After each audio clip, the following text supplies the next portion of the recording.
The silence between words often reveals more power than the loudest scream. A single decision made in seconds can echo for decades. What would you do when someone mistakes your calm for weakness? Share your thoughts below and let us know where you're watching from. Now, let's begin. He'd been called many things in his life: chief, operator, hero. But today, Derrick Cole was just a man behind the wheel of a graphite gray Ford Explorer, dressed in a simple navy blue hoodie and jeans, eyes steady, hands at 10 and 2. He didn't blast music. He didn't speed. His license was clean, his tags up to date, and his destination was less than 10 minutes away. A community youth center he'd helped build from scratch with his own post-military savings. But that didn't stop the flashing red and blue in his rear-view mirror. He sighed, not from fear, but fatigue. It was the 4th time in 3 months. Always in a different part of town, always a different officer. And yet, the same questions, same subtle doubts, same tense hand hovering near the holster. He pulled over. Behind him, a police cruiser idled. The driver's side door popped open. Derrick didn't reach for anything. He didn't move. Instead, he watched calmly in the mirror as the officer approached with a kind of urgency that didn't match the situation. Young, late 20s, maybe early 30s, buzz cut, pale face flushed under the sun, the kind of man who walked like every step had to prove something. License and registration, the officer snapped before even reaching the window. Derrick kept his hands visible. "I'll reach for it slowly, just to the glove box." The officer didn't respond, just rested a hand on the butt of his sidearm. Derrick retrieved the paperwork and handed it over without a word.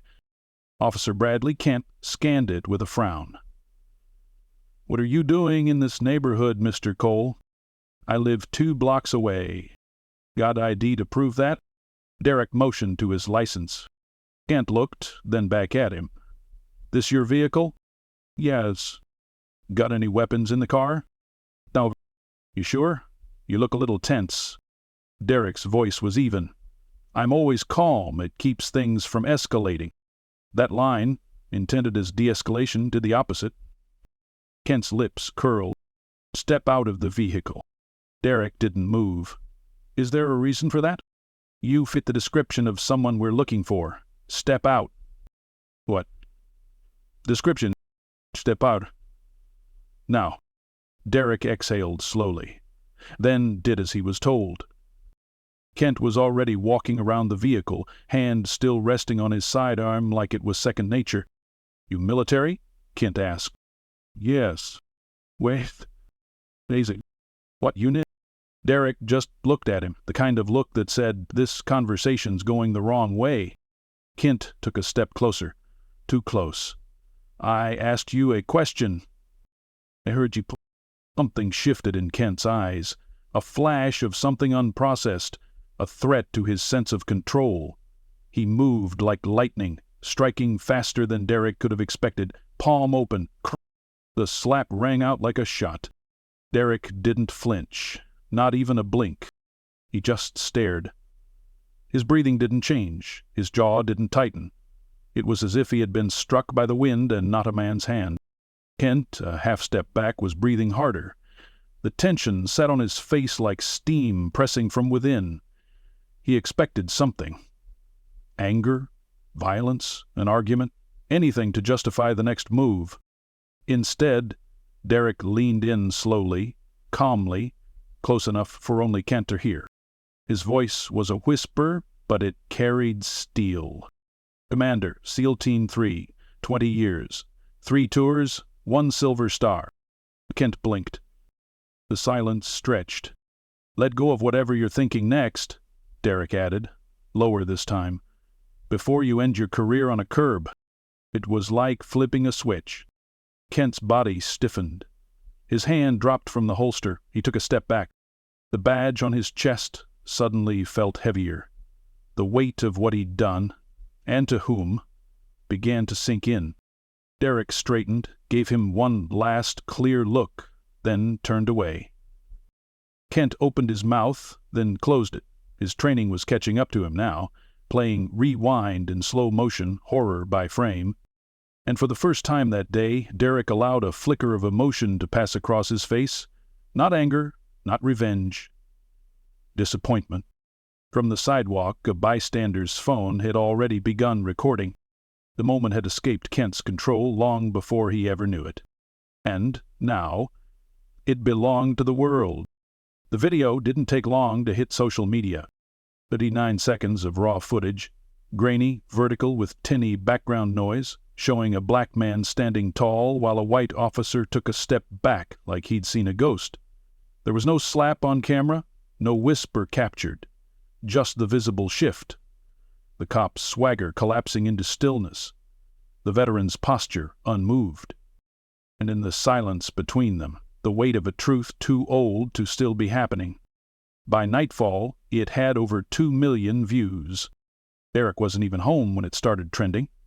He'd pulled into the youth center's lot, 5 minutes late but composed as always. The kids, mostly boys between 10 and 17, swarmed him like usual, firing off questions, jokes, and playful jabs. "Coach D, you gonna finally teach me that leg sweep today? You always say that and then make us do push-ups. I seen your picture on the wall again. You look mean, bruh." He chuckled, nodded, clapped shoulders. But something was different. One of the older boys, Ray Ellis, 15, smart and always watching, hung back with his phone in hand, not smiling, not joking. "You all right, Mr. Cole?" he asked, his voice low, careful.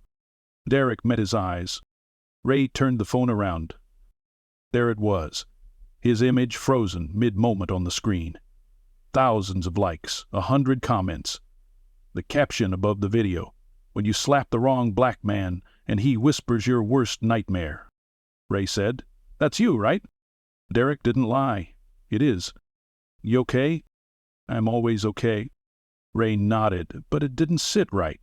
The kid stared a second longer before finally pocketing the phone. The rest of the afternoon moved on like normal. Basketball drills, homework coaching, Derrick helping one of the younger boys re-tie his busted sneaker with the patience of a surgeon. He never mentioned the stop, never addressed the video, but his mind moved like it did in combat. Constant assessment, every variable quietly accounted for. He stayed late, closing up, the gym echoing with the last bounce of a ball before lights went out. Back home, Lena was already waiting. She stood in the kitchen in a faded Howard University hoodie, hands on her hips, watching the news anchors stumble over the facts. This officer has not yet been identified publicly, but internal sources within the department have confirmed an investigation is underway after the traffic stop, involving retired Navy SEAL Commander Derrick Cole. Lena muted the TV and turned. He just nodded once. "Didn't mean for this to get out." Lena crossed her arms. "You whispered your rank, Derrick. Somebody heard it." He shook his head. "Kid caught it on his phone. It's viral now." She stepped forward, her voice soft but firm. "You think this is the first time someone like you had to endure something like that? Maybe it's the first time someone like you made it impossible to ignore." He looked down. "I'm not trying to make headlines," he said quietly. "Healed." "You didn't," she said. "Your dignity did." There was a long pause between them. The quiet hum of the refrigerator filled the gap. "Did he hit you?" she asked. Derrick didn't answer. She saw enough in his eyes. "My God." It wasn't hard," he muttered.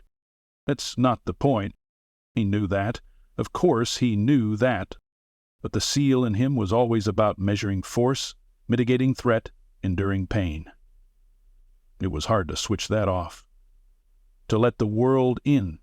To be human in front of people who only saw the uniform once they already made their judgment. His phone buzzed again. This time it was Marcus Skiles, his old teammate from SEAL Team 3. Now running a non-profit in Atlanta, mostly focused on veterans wrongfully arrested or profiled. Scales. Made the rounds, brother. I knew that whisper tactic would hit hard one day. Derrick, didn't plan it, just trying to stay calm. Scales, the country doesn't need more calm. It needs truth. You've got a window now. Use it. Derrick, not looking to go public. Scales, too late for that. Whether you want to or not, people are watching. He sent a link, a blog post already written by a black vet who didn't even know Derrick but recognized the weight behind the uniform. The post was titled, "He fought for the flag, but had to whisper just to be seen." It'd been spreading. That night, Derrick couldn't sleep. Not because of rage, that wasn't his style, but because of the ripple effect. What would Ray think? What message did it send to the kids? He had built his life around teaching them to rise above. But how do you tell them to keep their hands on the wheel, be respectful, stay calm, when the man who taught them all of that still got slapped? He finally went out to the porch. The night was still. No media vans yet, no protests. Just the quiet knowledge that the fuse had been lit. He wasn't a victim. Never had been. But this thing was bigger than him now. Inside, Lena opened the door behind him, her arms wrapped around his middle. "You know you're going to have to speak, right?" she whispered. "I know. They're going to ask about the slap. I'll tell them the truth. And your rank?" He looked ahead. "That stays mine. But maybe now they'll understand what that actually means." She nodded, resting her head against his back. "You're not just a man, Derrick. You're a mirror. And some folks finally saw what they've been refusing to look at." He closed his eyes. Tomorrow would be different. Press inquiries, department apologies, maybe even political vultures, sniffing around for a camera moment. But tonight, there was stillness. And for a warrior who had fought in sandstorms, cleared rooms under fire, and carried fallen brothers on his shoulders, stillness was a form of strength. Even if the world was about to erupt, Officer Bradley Kent hadn't slept either. He sat in the glow of his kitchen light, elbows planted on the table, his right hand tapping a nervous rhythm on the formica. In front of him, his department-issued Glock, unloaded, lay beside a glass of cheap bourbon, untouched. He wasn't drunk. He didn't even want to be. The truth was more sobering than any bottle could offer. The footage wouldn't leave his head, not the part that had gone viral, not the 39 seconds everyone was sharing, but what came before that. The slap. The way his palm stung after contact. The way the man didn't even blink. And then that whisper. "Commander, SEAL Team 3. Kent didn't even know what that meant at first, not really, but the way the air changed between them, how it suddenly felt like he was the one under inspection. That was new. That was what haunted him. He'd spent 4 years on the force, promoted faster than most, clean cut, sharp with paperwork, played flag football with the other officers, spoke respectfully in briefings, but none of that training had prepared him for what it felt like to be the one who went too far. He'd always thought he was one of the good ones. Now his badge sat on the table, beside the gun. Not officially taken. But the captain had suspended him with pay, pending review. That was the phrase, pending review, which made it sound bureaucratic and controlled. But the undertone in the captain's voice said it all. "You slapped a veteran," he'd said in his office, voice flat. "A black veteran, a decorated one, in broad daylight. You know what kind of storm that brings?" Kent had tried to explain. He was escalating. "No, you escalated," the captain interrupted. "You slapped a man who gave 20 years to the military. You put your career, and our department, on a national stage. You realize that, right?" I didn't know who he was. Then maybe that's the problem. Now, sitting at home, Kent heard the echo of that conversation over and over. His body still hadn't come down from the adrenaline of that day. Somewhere between his instincts and his pride, the man he thought he was had slipped. His phone buzzed for the 100th time. He didn't check it anymore. The messages had shifted in tone as the day progressed. Some from fellow officers calling him a scapegoat, others from family members urging him to apologize, and a few anonymous ones telling him he should resign before the department dumped him. He glanced at the comments on the video. Thousands of them. Your Honor, the officer just lost his job on camera. The way that man stood still like a statue of discipline. I felt that. Salute to our veterans, and shame on that cop. He thought he was in control.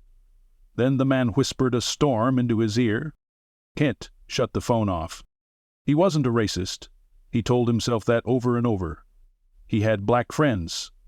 He had never once used a slur, never posted anything offensive, never called anyone out of their name. But when it came down to a moment of pressure, what had he seen? Or a man? And why had it taken those words to SEAL Team 3 to make him pause? Across town, Derrick sat across from a community liaison officer and a lawyer from the city, both dressed in plain clothes, both trying their best to look sympathetic. "Mr. Cole, first let me say how sorry we are that you had to go through this," the liaison began, voice dipped in sugar.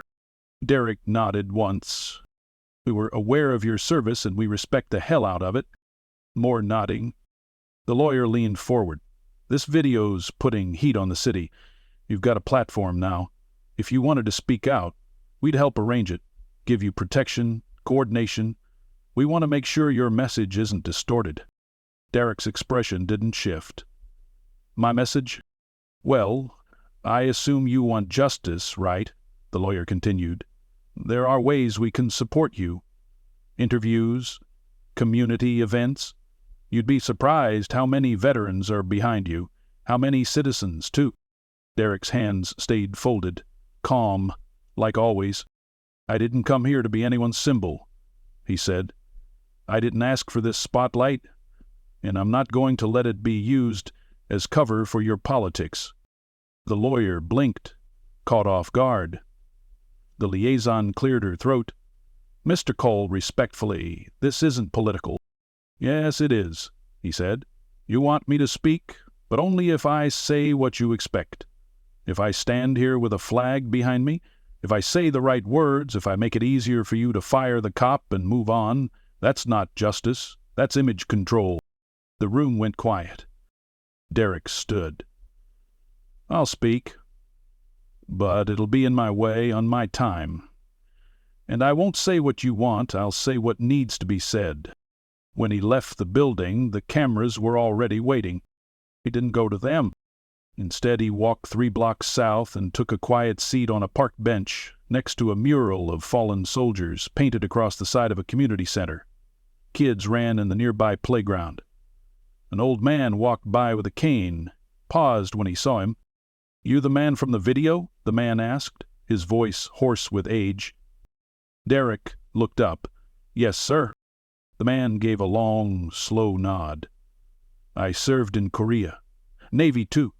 Back then, they didn't even let us sleep in the same barracks." Derrick waited.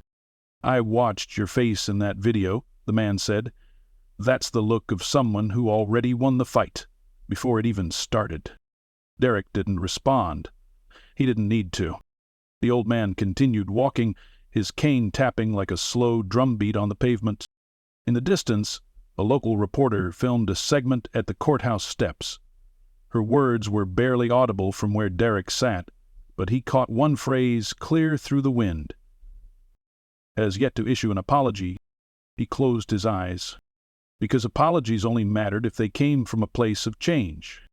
And from what he'd seen so far, Officer Bradley Kent wasn't there yet. The day Officer Bradley Kent walked back into the precinct, there were no handshakes waiting for him. He didn't expect any. He wore plain clothes, his hair slightly overgrown, his badge still surrendered, his presence no longer greeted with the usual nods of familiarity. The atmosphere had changed. Not hostile, just hollow, like the air held judgment and no one wanted to speak it aloud. He had requested the meeting himself, not to fight his suspension, not to make excuses, but to say something he should have said weeks ago. Captain Lorraine Barker stood behind her desk, arms folded. She was seasoned. Older than most of the brass, carved from real street work and years of mediating both gunfire and public outcry. She didn't need to remind him she had been disappointed. That part was already obvious in her silence. Kent sat down and placed a folded sheet of paper on the table. Barker eyed it. "What's this?" she asked. "A resignation." He didn't pick it up. "You sure?" "I thought I'd come here to defend myself," he said quietly. "But the truth is, I don't know what I'd even be defending." She tilted her head, waiting. Kent looked up, voice steady but low. "I hit a man I didn't understand. I let my instincts override my oath, and it took his silence, not his fists, to show me how wrong I was."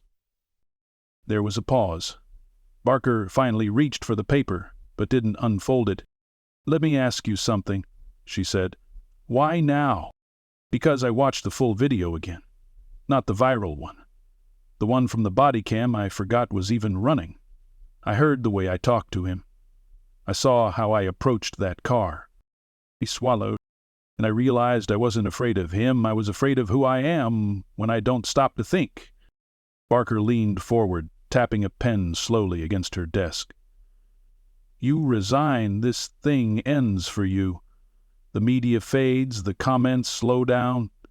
But the damage, for him, for this department, it sticks. So the real question is, are you just trying to walk away clean, or are you ready to make it right?" Kent didn't answer right away. Then he said, "I'm not asking for clean. I'm asking for a path." 3 days later, Derrick received the email. The subject line was strange. An invitation. No cameras. It wasn't from a network. It wasn't from the city. It was from Kent. In it, he didn't ask for forgiveness. He didn't ask for a public sit-down or a photo op. He simply asked to meet, one-on-one, off the record, no scripts. Derrick read it twice, then once more. Lena saw the change in his expression. She didn't say anything, just slid his coffee across the table. "What are you going to do?" she asked gently. Derrick stared at the email, then glanced up. "I'm going." It was a small community church on the east side, the kind of place with peeling white paint and a gravel lot. The pastor, a veteran himself, offered them privacy in the side room, where old hymnals were stacked next to a rusty file cabinet. Kent stood as Derrick entered, uncertain of how to start. Derrick didn't offer his hand. He simply nodded. For a long moment there was nothing but the sound of the door closing behind them. Then Kent spoke. "I slapped you because I thought I had authority, and I only backed off when I realized you had more of it." Derrick didn't move. Kent went on, "But now I know. You didn't back me down because of your rank. You did it because of your presence. Because, even in the face of disrespect, you held your ground like a man who refused to let another man's weakness define him." He paused. "I wanted you to know that before I disappeared from this story." "You don't get to disappear," Derrick said, his tone calm but firm. "Not if you're serious about change." "I'm serious," Kent replied. "Then don't vanish. Show up. Not for me, for the people who look like me and won't have the rank to make someone pause." Kent nodded. "That's why I left the force." Derrick raised an eyebrow. "I'm going to work with veterans now," Kent continued. "I've been talking to Skiles, your guy in Atlanta. He wants help expanding into law enforcement training. I don't have your background, but I can start somewhere." For the first time, Derrick's expression softened, just slightly. "That's a beginning," he said. Kent stepped forward, unsure again, hesitant. "I know it's not enough, but I wanted to say it in person, not because I expect forgiveness, but because I need the weight of truth to sit on my shoulders." "You're carrying it," Derrick said. They left the church without another word. But something in the air had shifted. Not absolution, not a clean ending, but the kind of beginning that only comes when one man stops defending himself and another stopped standing alone. Weeks passed. The news cycle moved on, as it always did, but the impact remained. Derrick, now gently pushed by Lena and the kids at the youth center, agreed to speak at a town hall. Not a rally, not a protest, just a conversation. He didn't wear his medals. He wore a gray shirt and jeans. The auditorium was packed. Some came curious, some came angry, some just wanted to listen. He stood behind the microphone and waited until the room went still. "I was taught that silence is sometimes the most powerful form of strength," he began, "but silence also gives others the chance to write your story for you." He paused. "Today, at that stop, I stayed calm because I had to. But I also whispered because I needed him to know who I was. Not for pride, but for safety, because in that moment my humanity wasn't enough. It had to be backed by something he respected." He looked across the room, saw Ray in the back. Phone lowered for once. "But we shouldn't have to whisper our worth. It should be seen, it should be assumed." Applause swelled. Not the explosive kind, the respectful, sustained kind that builds like a tide. Later that evening, a new mural went up outside the youth center. It showed a man standing still at a traffic stop, back straight, eyes level. But instead of a police cruiser behind him, the backdrop was the folded flag, not waving in glory, but resting, honored, still. And on the bottom corner of the mural, Ray had added a quote in white paint. "Discipline is not about restraint. It's about knowing the power you hold and choosing when not to use it."